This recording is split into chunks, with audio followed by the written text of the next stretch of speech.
বলছি ময়নাতে ভোট প্রচারে এলেন, কি বলবেন প্রথম ময়নাতে? মানুষের উৎসাহ এবং উদ্দীপনা দেখে আমি বিশ্বাস আমার তৈরি হয়েছে যে ময়নাতে ভারতীয় জনতা পার্টি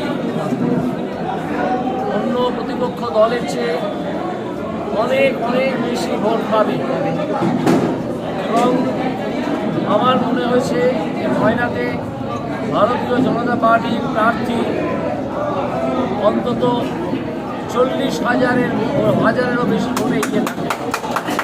2019-এ বিজেপিকে লোকসভাতে বিজেপিকে সমর্থন করেছিল ময়নার মানুষ।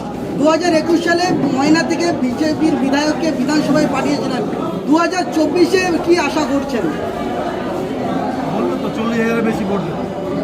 আগে নির্বাচনটা হোক, তারপর দেখতে পাবেন।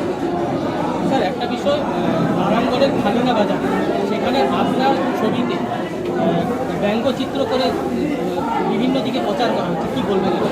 কিছুই বলার নেই, যে ব্যঙ্গচিত্র করে যারা কিছু করুক, তাদের তো এটা তো ফ্রিডম অফ এক্সপ্রেশন অ্যান্ড থটের মধ্যে পড়ে, এটা নিয়ে বাধা দেবার কিছু নেই।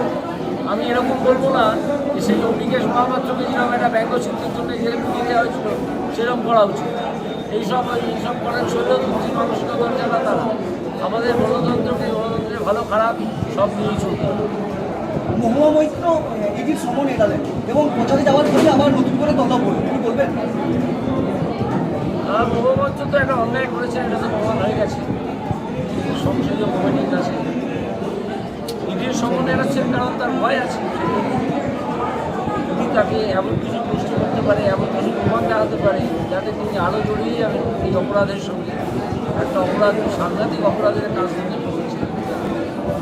বলছি স্যার, মমতা বন্দ্যোপাধ্যায়কে নিয়ে একটি টিভি চ্যানেলে করা মন্তব্য করেছিলেন আপনি, সেই মন্তব্য টুইট আকারে নির্বাচন কমিশনকে ট্যাগ করে পোস্ট করেছে তৃণমূল কংগ্রেস, কি বলবেন? করতে পারে, তাদের করতে দিন। যদি নির্বাচন কমিশন আমার কাছ থেকে জানতে চায়, আমি তার উত্তর দিয়ে দেবো। আপনি কি মনে করছেন এই মন্তব্য বিতর্কিত? এই মন্তব্যটা কি? মুখ্যমন্ত্রীকে আপনি যে মন্তব্য গতকাল এক টিভি চ্যানেল করেছিলেন, মন্তব্যটা কি করেছে? মন্তব্যটা কি ছিল? যে ঘনিয়ে এসছে, মুখ্যমন্ত্রীর দিন ঘনিয়ে এসছে, মুখ্যমন্ত্রীর শেষের সময়। হ্যাঁ, তার দলের শেষের সময়। মুখ্যমন্ত্রী মানে তো মুখ্যমন্ত্রী নয়, মুখ্যমন্ত্রী মানে তার দল। মুখ্যমন্ত্রী কি নাম? মুখ্যমন্ত্রী ব্যানার্জি, তাই না? বা মমতা ব্যানার্জিও যদি বলা হয়ে থাকে, তাহলে মমতা ব্যানার্জি মানে তার দল, তার দলকে নির্দেশ করা হয়ে থাকে। সে যাত্রা দলই হোক আর একটা কোম্পানি হোক, তার সময় ঘনিয়ে এসছে।